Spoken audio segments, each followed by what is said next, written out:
So today we are tearing into a world where the lines between consumer convenience, targeted advertising, and, well, global military intelligence haven't just blurred. They've completely disappeared. They're just gone. Exactly. We're talking about those little breadcrumbs you leave every single time you use a basic app on your phone, Right. and how those seemingly harmless digital trails became this critical, weaponized resource for U.S. government spies, for allied militaries, and maybe most alarmingly, for foreign adversaries like China and Russia. It sounds like the plot of a spy thriller, doesn't it? But this is the defining national security and civil liberties challenge of our time. It really is. We're moving way beyond traditional surveillance. The hacking, the wiretaps, the satellites. This is something new. A public-private partnership. It's a public-private co-production of this vast digital surveillance network. And the core tension we really have to unpack today is this.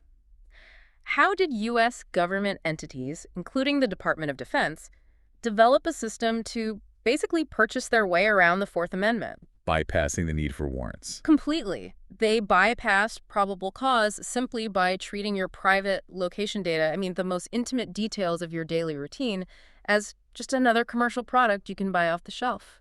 Right. So our mission today is to take you deep into the mechanics of this hidden alliance between the data broker industry and the national security state. We've compiled a ton of research detailing how the tools were created. Specific programs like LocateX. Exactly. And the terrifying national security risks this created, which, as we'll see, allowed foreign powers to track U.S. soldiers at highly sensitive NATO bases. And then the massive sweeping regulatory response the Department of Justice has been forced to roll out to try and, put this incredibly dangerous genie back in the bottle. This deep dive is really about understanding the full implications of what happens when advertising becomes surveillance. To really get the problem, we first have to understand the foundation. And that's the data broker ecosystem. Okay. When we talk about how this data is collected, most people, they think about social media, but that's often just a tiny piece of the story. So what are we talking about then? Think about the most mundane utility apps on your phone. Maybe it's a simple weather app, a popular mobile game you play. A local news app, or even a dating app like Tinder. Exactly. When you install these, they often ask for specific permissions. And the most dangerous one, by far, is location permission. And the key distinction here is passive versus active data collection, isn't it? Precisely. Many users might knowingly share their location for a specific service, like calling an Uber or something. That's active. Right, you're doing something in the moment. Right. But what many people don't realize is that by clicking allow 24/7 location access to improve your experience, they're consenting to the app just running in the background, constantly collecting and timestamping their location, even when the app is totally closed. And that provides what researchers call a rich set of data. A very rich set. This information, and it can include your location, health data from other apps, dating interests, spending habits, browsing history, it all gets bundled up and sold on the commercial market to these companies called data brokers. It's the sheer volume, the consistency, and I think the intimacy of this data that's truly staggering. It is. It's not just about targeting you for a better ad for, running shoes. It's about collecting your entire pattern of life. Mm-hmm. Reports have shown that these brokers get data from millions, sometimes hundreds of millions of devices, often without users really getting the scope of what they've consented to. They don't. The user agreed to improve the app experience, but that harmless-sounding permission translates directly into a sensitive data sale that reveals everything about where you go and who you are. And this movement, this sale, leads directly to a concept known as AdT. Advertising intelligence. Literally, using advertising as surveillance. This is the moment where commercial targeting features, which were developed for, legitimate business purposes, suddenly get weaponized for tracking. Exactly. Research from the University of Washington on AdTech revealed a really fundamental truth. The pursuit of hyper-targeting precision, which is like the holy grail for advertisers. Right. They don't want to waste ad money. Exactly. That very same precision inherently increases the capabilities for surveillance. The better it is for ads, the better it is for spying. That's a crucial link to make. So if a marketing firm can precisely geofence a single coffee shop to advertise a deal to everyone who walks in, that same tool can be used by an intelligence agency. It's the exact same tool. Can you walk us through a sort of hypothetical example of how that works? How AdTech moves from a marketing goal to an intelligence goal? Sure. So Imagine an intelligence agency or a foreign adversary is interested in a person of interest. They don't know who this person is, but they know they need to track who goes into a specific classified government building, say on Tuesday mornings. Yeah. Using 802 tools, they can just buy commercial location data that shows every single device that entered that building's geofence over the last 6 months. That shrinks the target pool from, I don't know, millions down to maybe a few dozen. Maybe a few dozen, yeah. And now they track those few dozen devices, but retroactively. They can see where those devices sleep at night, which is their homes. Yeah. They can see where they work, their other non-classified workplaces. And who they spend time with. And who they spend time with. They are reverse engineering the target's entire social and professional network based on these commercial pings. It's bypassing the hard work of traditional espionage. Completely. They can use this commercial ad network to move from just a generic device ID to linking that ID to a real person, their family, their routines, and crucially, their most sensitive movements. Like tracking someone who routinely moves from that classified location to, say, a more vulnerable location off base. That is the jackpot for an intelligence agency. So let's talk about the key players and the technology that actually connected this data pipeline to the military and intelligence community. The sources point specifically to one company called Vental. Vental's origin story is fascinating because it shows just how accidentally easy this all was. How so? They started out quite innocently as a commercial company trying to make an events app. And they realized they could get really good at tracking user movement to better advertise local events. Okay, makes sense. From there, they transitioned into location-based advertising, collecting massive amounts of data in the process. But it was quickly recognized that this rich, global, real-time data had a much more lucrative market than selling ads for concerts. Selling it to government contractors and agencies. Right. It was a pivot from consumer analytics to government contracting. A pivot to profit and power. A huge one. Their own claims put their access at location data on well over 150 million devices globally.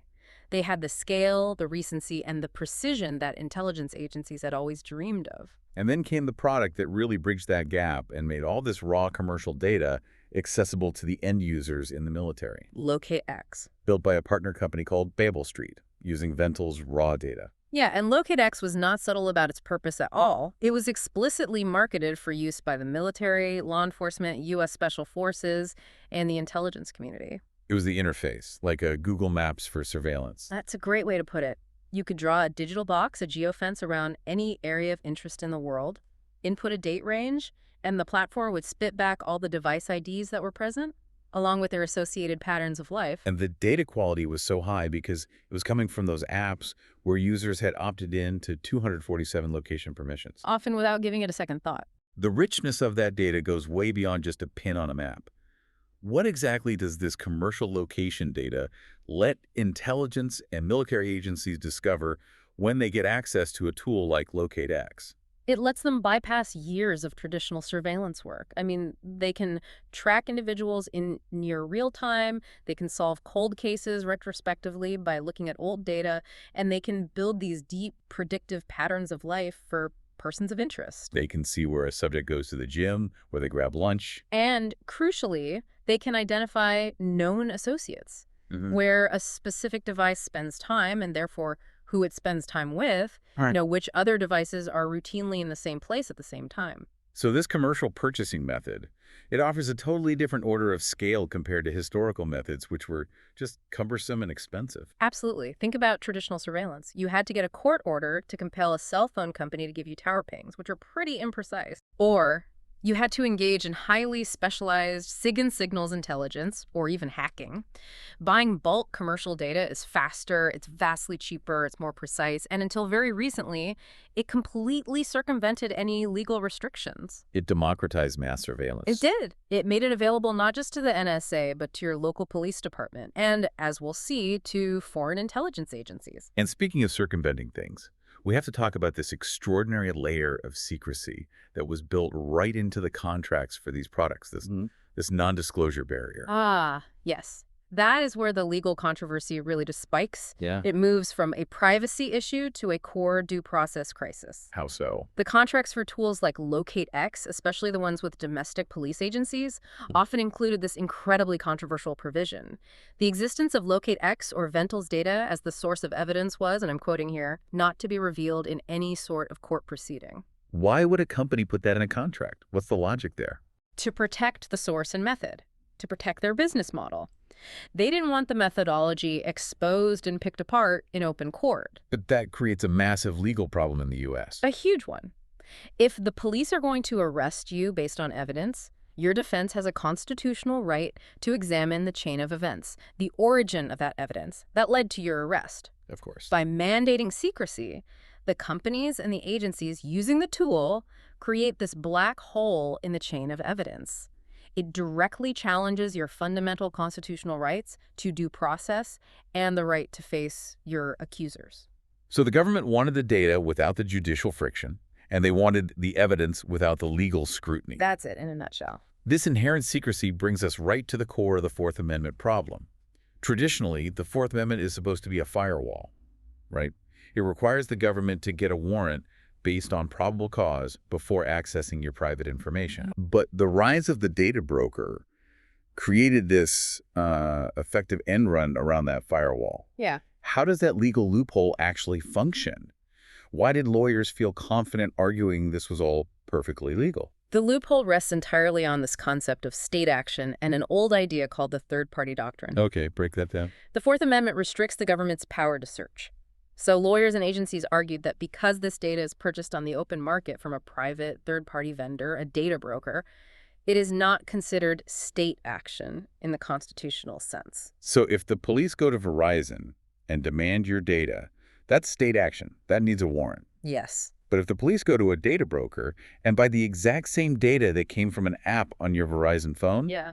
they argue it's just a commercial transaction. Precisely. The argument is, we didn't search you, we just bought a receipt for your movements from a third party. And on top of that, they leveraged the third-party doctrine, which is a legal theory that suggests once you voluntarily share information with a third party, like an app maker, You give up your expectation of privacy. you surrender your Fourth Amendment expectation of privacy regarding that specific data. But wait, how does that logic really hold up? I mean, if I hire a private contractor to do something illegal for me, I'm still responsible. Doesn't the government paying a private company make that company an agent of the state? That is the million-dollar question that civil liberties advocates have been raising for years. Right. Many argue that when the government becomes the primary consumer of a specific type of invasive surveillance data, that private entity collecting it is, in effect, acting as an agent of the state. And they should be required to get a warrant. They should be. However, until very recently, this legal ambiguity allowed the government to operate in this massive gray zone. They didn't need suspicion of wrongdoing. They didn't need a judge to sign off. They just needed a budget. A budget and a government credit card. That's it. And that attractive, friction-free mechanism for surveillance Yeah. led to incredibly rapid adoption by domestic agencies. Who were the big buyers here? Who was leveraging this bypass of the Constitution? The Department of Homeland Security, DHS, stands out as a major purchaser. They've spent millions of dollars since 2017 buying data and services from Vental and from Babel Street. And using it for what? Everything from border enforcement to tracking citizens inside the U.S. But it wasn't just DHS, was it? Oh, not at all. The FBI and the Drug Enforcement Agency, the DEA, both purchased services and raw data from Vental. Even the military's intelligence arm, the Defense Intelligence Agency, or DIA, confirmed that they use data from third-party brokers. And local police. And critically, local police agencies use this data extensively, and you have to ask why. It's faster. It allowed them to circumvent the slow, bureaucratic process of getting a court order to track someone's cell phone through the normal channels. They just cut out the judge and inserted the data broker. That transition from needing a judge's review of probable cause to just swiping a government credit card, it introduces massive risks for civil liberties. And we have some concrete and deeply concerning examples of how this domestic data exploitation played out. The risks are profound because the data is just so intimate. We know, for instance, that national security agencies purchased location data that was extracted from applications used by specific religious communities. Specifically, Muslim prayer and Muslim dating apps. Yes, which collectively had tens of millions of users. That's a powerful shift. That moves way beyond generalized counterterrorism and into targeted domestic surveillance of specific groups based on nothing more than their religious identity. Yeah. That has to be jarring for the civil liberties community. It is a fundamental violation of the freedom of association. And beyond religious groups, there are huge immigration and health implications. Like with ICE. Immigration and Customs Enforcement, ICE, purchase location data on individuals who were located in sanctuary cities, essentially using commercial tracking to undermine local laws that were designed to protect those residents from federal immigration requests. And the most immediate, pressing concern right now revolves around reproductive freedom. Absolutely. Senators and privacy advocates have raised major concerns about the potential for data brokers to sell extensive location records of people who have visited abortion clinics. To state governments that have criminalized abortion. Yes. The location data infrastructure exists right now to weaponize this data against citizens based on their private medical choices. The fact that the data is available for purchase is the risk, even if it hasn't been widely used in court yet. This all boils down to what some have called the deception of consent. The consumer was told the data was anonymized and was only being used for commercial purposes. Right. The government, meanwhile, was arguing that because the user consented to commercial tracking, they forfeited their Fourth Amendment right against government surveillance. The user was consenting to two totally different realities. That is the crux of the moral argument. You consented to having ads targeted at you, maybe for a local coffee shop or a new pair of hiking boots. You did not consent, either explicitly or implicitly, to your location data being sold to the Department of Homeland Security or the U.S. intelligence community for warrantless surveillance. No one was putting that in their privacy policy. No. We may sell your data to the CIA. Nobody was saying that. Consumers were fundamentally misled about the ultimate destiny of their data. You consented to a business decision, not a national security decision.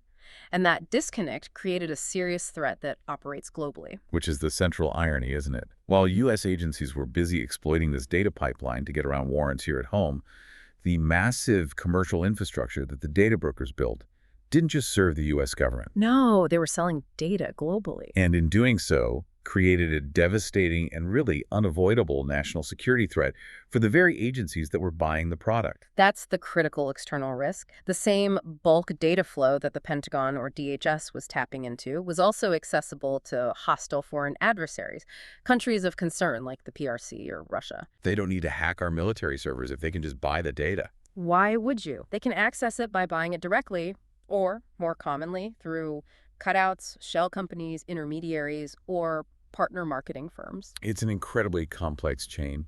I think one of the sources mentioned an Israeli company setting up a partnership to sell data to a defense contractor, which was then sold all over the world. Exactly. It shows how difficult, if not impossible, it is to trace the data once it hits the open market. Once sensitive location data is commercialized, it is instantly globalized. And impossible to control, which means that if the U.S. government views location data as a commercial product, so does every other country, including those actively trying to undermine U.S. military and intelligence operations. And the evidence that this vulnerability was successfully exploited is terrifyingly concrete. Let's get into the findings of that 2024 Wired investigation. It demonstrated the successful targeting of U.S. military personnel using commercially purchased data. This investigation was a massive wake-up call for the Pentagon and the White House. Researchers were able to buy commercial location data sourced from a U.S. data broker while they were operating from Germany. Okay. And they successfully tracked the physical movements of U.S. government contractors, intelligence personnel, and soldiers stationed overseas. This proved, unequivocally, that this data was a clear and present danger to U.S. operational security. Let's talk specifics, because this is where the gravity of the threat becomes real. Where were they able to track U.S. personnel? What was the scale of the data they found? The data included location signals from some of the most sensitive, high-security installations in Europe, places that should be completely impervious to unauthorized tracking. Like Bushel Air Base in Germany. Exactly. This is a highly sensitive German installation where up to 15 U.S. nuclear weapons are reportedly stored in underground bunkers. And what did they find? The researchers found 38,474 location signals from up to 189 different devices inside that high-security perimeter. Tracking movements inside a nuclear weapons storage site using commercial advertising data. That's not just a vulnerability. That is an operational security failure on a colossal scale. It is, and the scale continues. They tracked over 191,000 signals from more than 1,200 devices at Grafenwohr training area. Which is a major U.S. training site. It's a huge, sprawling site where thousands of U.S. troops are stationed and where highly sensitive training, like training Ukrainian soldiers on Abrams tanks, has taken place. And Ramstein Air Base. The crucial air hub for U.S. drone operations. They found over 164,000 signals from nearly 2,000 devices there. So what did the researchers learn from these patterns that would make this data so valuable to an adversary? It was the detail. The data allowed them to map key entry and exit points, pinpoint frequently visited areas on the base, and, most critically for espionage, trace personnel to their off-base routines. You can see when a device belonging to a senior officer leaves the base. And goes to a specific civilian residence or a bar or a doctor's office. This provides a granular, detailed operational picture that simply should not be publicly available for purchase. So if a foreign intelligence service, say from the PRC or a service operating under Vladimir Putin's direction, if they obtain this visibility, what is the ultimate threat profile? The risks cascade across every level of security. First, foreign governments can identify the specific individuals who have access to the most sensitive areas, those 189 devices inside the nuclear base, for example. Right. Second, criminals or state-sponsored terrorists could decipher operational patterns, learning when shifts change or when assets like those nuclear weapons are least guarded. And third is the espionage risk. And that's perhaps the most insidious. Spies can leverage embarrassing or compromising information they find from off-base routines affairs, visits to controversial places, private struggles for blackmail, and coercion. The purchase of this bulk-sensitive data about our military personnel is a direct risk for coercion. An unmanageable risk for coercion, reputational damage, and blackmail. This whole situation really forces a comparison to authoritarian models of surveillance. We hear constantly about China's surveillance state. How does the American, commercially driven system compare to the surveillance state in the PRC? The distinction is critical and, frankly, chilling. In China, the state has already enforced what's called data fusion. What does that mean? They require private companies to turn over all their large data sets, giving local police, the security services, the Ministry of Public Security, a 360-degree view of every citizen. It's centralized, it's mandated, and it's ubiquitous. And in the West, we're doing the same collection just through commerce. Exactly. In the West, we have created the infrastructure for pervasive surveillance through our consumer habits, but the crucial difference is that centralized data fusion has not fully occurred yet. We still have walls. We still have legal and technical walls. For instance, your medical records are usually protected by high pay, and your driver's license info is fragmented across different state governments, separated from federal systems. So the danger is the potential for those walls to fall, rather than the technology itself. Precisely. We have built, through commerce, a totalitarian infrastructure that is not yet used in a totalitarian way. If a future authoritarian government were to gain control, this existing infrastructure, this commercial data pipeline, would make challenging their power virtually impossible. Because they'd already have the tools for population control. They'd have comprehensive, granular tools without ever having to pass a new law or build a new cell tower. The capability is already baked into the consumer experience. And we know the PRC is actively exploiting this data landscape through both cyber warfare and data acquisition. Oh, absolutely. The U.S. Justice Department has charged multiple Chinese nationals, including officers of their Ministry of Public Security, for using proxy private companies and contractors like the hacking group iSoon or APT27 to hack and steal information for the government. It's a coordinated state strategy. It is. And their goal isn't just to hack secrets. It's to steal vast amounts of personal data that, when you combine it with advanced AI analytics, allows the PRC to automate the identification of targets. Targets for what? For propaganda, for censorship, or for espionage far beyond its own borders. This digital ecosystem is now explicitly weaponized for intelligence purposes by foreign states, putting our national security at, frankly, an unacceptable risk. The scale of that threat, tracking nuclear bases, facilitating foreign espionage, Sure. It demanded a massive and immediate government response. But before the current regulatory shift, there was a legislative attempt to solve the domestic problem first. The Fourth Amendment is Not for Sale Act, AAI and FSA. Right. And what was its goal? FAI and FSA was designed to address that civil liberties crisis we talked about earlier. The goal was noble and straightforward. Prevent law enforcement and intelligence agencies from buying customer records, without first getting a warrant. Force them back behind the Fourth Amendment firewall. Exactly. And the bill even passed the House of Representatives. But critics, especially in the national security community, saw a massive critical flaw in that approach.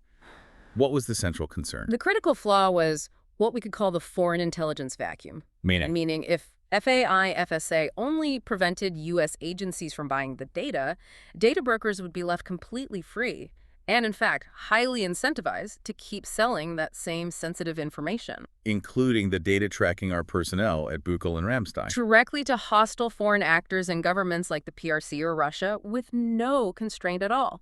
It would solve the domestic Fourth Amendment problem but create a much more serious existential foreign intelligence threat. So the government realized it couldn't just regulate itself, it had to regulate the global data market itself. Yes, to prevent this national security harm. And that led to the comprehensive regulatory shift in President Biden's Executive Order 14117, which the Department of Justice is now implementing. This is a landmark piece of national security regulation. It's huge. It's set to become effective on April 8, 2025, and its mission is sweeping: to prohibit or restrict U.S. persons from engaging in data transactions that pose an unacceptable risk to national security. And it specifically targets countries of concern. Right. It targets countries like the PRC and potentially others like Cuba and Iran that could gain access to government-related data or bulk U.S.-sensitive personal data. So this regulation is attacking the problem at its root, Yeah. the point of the transaction. And it identifies 4 specific vectors, 4 different types of relationships where these sensitive data sales happen. That's correct. These are called covered data transactions, and they're targeted based on whether a country of concern is involved. Let's clarify the 2 most important ones, the difference between a full prohibition and a restriction. Okay, so the first vector is data brokerage, which is categorically prohibited. This is the core business model of companies like Vental Mass collecting and selling bulk sensitive data. The DOJ just banned it outright. They determined that activity itself poses an unacceptable risk when dealing with countries of concern. So it's banned. The other 3 vendor agreements, employment agreements, and investment agreements are only restricted. Why the distinction? Why is a vendor agreement just restricted but brokerage is banned? Well, if you're selling a massive aggregated list of location data points, that's brokerage, and it's banned. But if a U.S. tech company hires a contract software developer who happens to live in a country of concern, that's an employment or vendor agreement. And the DOJ doesn't want to ban that employment. Right. They want to restrict the data access that an employee has. The goal is to regulate the access within necessary business relationships while completely shutting down the harmful brokerage market. And this all relies on extremely precise definitions. So let's break down the jargon. Sensitive personal data. What does the DOJ consider sensitive enough to regulate? This definition is broad by design. It includes things like your unique device ID, biometric identifiers, human omic data like your genome, personal health data, personal financial data, and crucially for our discussion, precise geolocation data. They're covering every category that could be used for identity theft, blackmail, or pattern of life analysis. Pretty much. So let's focus on the data that exposed our military bases. Precise geolocation data. The rule sets a 1,000-meter threshold. That sounds pretty broad. Why 1,000 meters? This was a highly debated point. I mean, during the public comment period, suggestions ranged from 10 meters, which is high-precision GPS, up to 10,000 meters, which is basically city level. And they landed on 1,000. They landed on data that identifies the physical location of an individual or device with a precision of within 1,000 meters. What's the rationale there? The DOJ determined that 1,000 meters, which is about 2/3 of a mile, is precise enough to present an unacceptable risk, especially when you're talking about a high-risk location like a major military base. If you can confirm a device is consistently within 1,000 meters of a specific facility, that's valuable intelligence. It's sufficient for tracking, for coercion, or for mission planning. It captures meaningful data without requiring the hyper-precision of knowing which exact building someone is in, which can be technologically hard to guarantee anyway. Okay, now the issue of scale. The rule targets bulk data. What are the bulk thresholds designed to capture? The thresholds are based on risk. They're defined by orders of magnitude, the number of records. The rule is regulating the sheer volume of data being transferred because mass data allows for sophisticated AI pattern analysis. Well, what's an example? For precise geolocation data, the bulk threshold is set at more than 1,000 U.S. devices. That means selling location data from just 1,001 U.S. devices, even if they're only tracked once, is a regulated transaction. It's meant to prevent these large-scale data dumps. And then there's the highest tier of sensitivity, the data that's strictly controlled regardless of volume, government-related data. Yes. This definition is specifically designed to prevent exactly what we saw in the Wired report. The military-based tracking. Exactly. Government-related data is defined as any sensitive personal data, regardless of volume, that falls into two highly specific protective categories. First, it includes precise geolocation data for any location on the government-related location data list. Which is a secret list of coordinates. It's a list of latitude and longitude coordinates of geofenced areas that the government has determined pose a heightened risk. And yes, this explicitly includes military facilities like Bushel, Ramstein, and CIA headquarters. So if a company has a single data point proving a device was inside Ramstein Air Base, that transaction is immediately restricted. It doesn't matter if it's bulk or not. Correct. And the second category protects the people. It includes data that is marketed as linked or linkable to current or recent former employees, contractors, or senior officials of the federal government. Including military and intelligence personnel. Yes. This is to protect against the blackmail and coercion threats, making sure adversaries can't just easily buy a list to identify and target personnel by name. So the rule creates this very clear national security perimeter around critical locations and critical people. But who is restricted from accessing it? Who is a covered person? A covered person is defined by the risk they pose in relation to a country of concern, like the PRC. It includes an individual who is a foreign person and is primarily a resident in that country. It also includes companies. Right. Any entity that is 50% or more owned by a country of concern or is organized or chartered there. That distinction is essential. Does this mean that a Chinese citizen living and working legally here in the U.S. is automatically a covered person? No, absolutely not. The DOJ was very careful to avoid regulating based on race or nationality. A citizen of a country of concern who is located in the U.S. is considered a U.S. person. They are not automatically a covered person. So the definition follows risk, not nationality. Exactly. It focuses strictly on risk related to foreign control, ownership, or primary residency within a hostile jurisdiction. For the transactions that are restricted but not banned, the vendor or employment agreements, how does the DOJ ensure that the covered person can't access the data? This is where the technical mitigation requirements come in. These restricted transactions are only authorized if the U.S. person complies with robust security requirements from CISA. CISA, the Cybersecurity and Infrastructure Security Agency. Right, and they provide mandatory controls. Can you simplify what those CISA requirements actually are? We heard terms like post-quantum cryptography. Okay, think of it this way. The raw data is safe, and the CISA requirements tell you what kind of lock you have to put on that safe before a covered person is allowed anywhere near it. Okay. These requirements mean you have to implement data minimization, masking, and critically strong encryption. So what does that strong encryption, like post-quantum cryptography, actually achieve? It achieves resilience against future threats. Post-quantum cryptography refers to algorithms designed to stay secure even against powerful quantum computers, which could theoretically break our current encryption standards. So it's future-proofing the data. Exactly. By mandating this level of security now, the DOJ is ensuring that even if a foreign entity manages to steal the encrypted data packet years from now, it will remain useless because they can't break the lock. The goal is to make the data useless to the adversary, even if they get it. Finally, let's look at the investment agreements. The DOJ determined foreign influence can happen through passive investment. Yes. They recognize that financial control can quickly become data control. The rule sets a strict low threshold for restricting investments. A transaction is restricted if it gives the covered person 10% or more of the total voting and equity interest in a U.S. person. 10% seems really low. Why not 25% or 35%?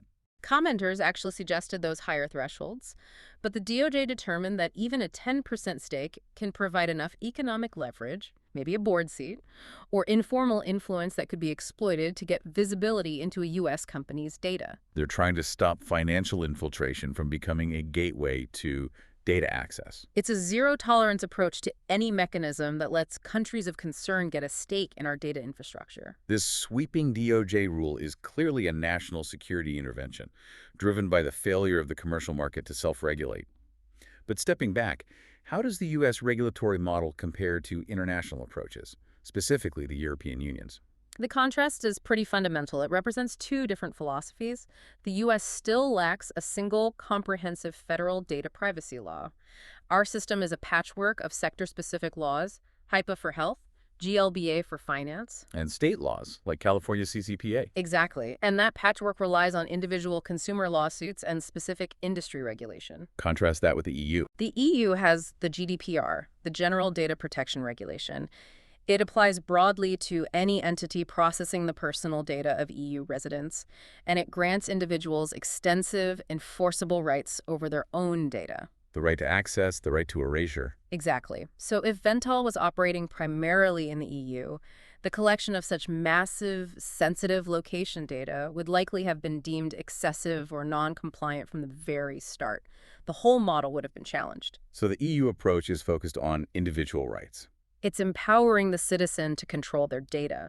The new DOJ rule, however, is purely a national security measure. It's not really about your individual privacy. It addresses the collective risk, the harm that happens to the nation when bulk data is exploited by foreign powers. It's a defensive measure against state actors, not a consumer protection measure. That's a perfect way to put it. Which brings us back to the individual listener. Given that the government had to step in because the market was failing and perfect security is impossible, what practical steps should people take based on this principle of threat modeling that experts recommend? The first step in threat modeling is understanding the attack vectors. And since the core vector here is commercial data collection enabled by app permissions, the simplest, most effective steps revolve around controlling your device permissions. What are the biggest red flags people should be watching for in their device settings? Watch your permissions for constant 24/7 location access. Experts emphasize that most apps that request these broad permissions, location, contacts, your photo roll, will actually work fine without them. Or with use only while using the app? Exactly. If you're opening a food delivery app, you can usually just manually enter your location for that one order instead of granting perpetual access.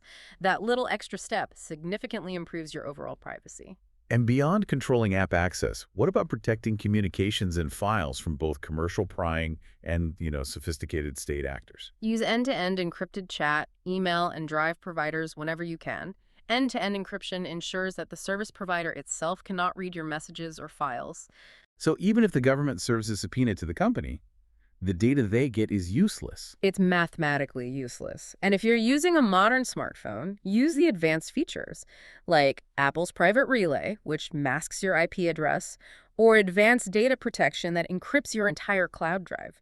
You're effectively taking the key away from the service provider. And finally, when choosing a new application or service, how should you evaluate its risk profile? Threat modeling involves making conscious choices. Try to choose apps from rule of law countries or established U.S. apps to maximize your legal protections, but ultimately, you have to decide your own threat model. What's most important for you to protect? Right, because no security is perfect. The government had to build this massive regulatory fence to control the data flow at the state level, but you still have to lock your own digital doors at the individual level. What we've uncovered today is just this monumental shift in how power operates in the digital age. Commercial advertising networks, built just to sell coffee and games, inadvertently created the most powerful mass surveillance infrastructure in human history. This infrastructure was immediately used by U.S. agencies like DHS to bypass the Constitution, and at the same time, it became a critical national security vulnerability, allowing foreign adversaries to map our military bases and target our personnel. It's a profound realization of the consequences of removing friction from the surveillance process. That historic, pesky paperwork, the warrants, the judicial review, probable cause, that wasn't just red tape. It was a privacy mechanism. It was an essential privacy mechanism rooted in democratic values. Right. And the commoditization of data just circumvented that protection, which is why we needed this sweeping, national security-focused DOJ rule as an urgent intervention. We created the infrastructure for total knowledge. And now we're scrambling to make sure only the good guys are allowed to buy the access key. So let's leave our listener with this thought to consider. If the U.S. government has now determined that the free sale of this bulk sensitive personal data poses an unacceptable risk to national security when foreign adversaries access it, should Americans feel confident when that exact same bulk data, the detailed record of their entire lives, is bought and used domestically by our own law enforcement and intelligence agencies with no warrant at all? How long can that wall between private consumer data and total government knowledge truly stand when the infrastructure for absolute surveillance is already fully built and operational? Food for thought indeed. Thank you for joining us on the Deep Dive. Thank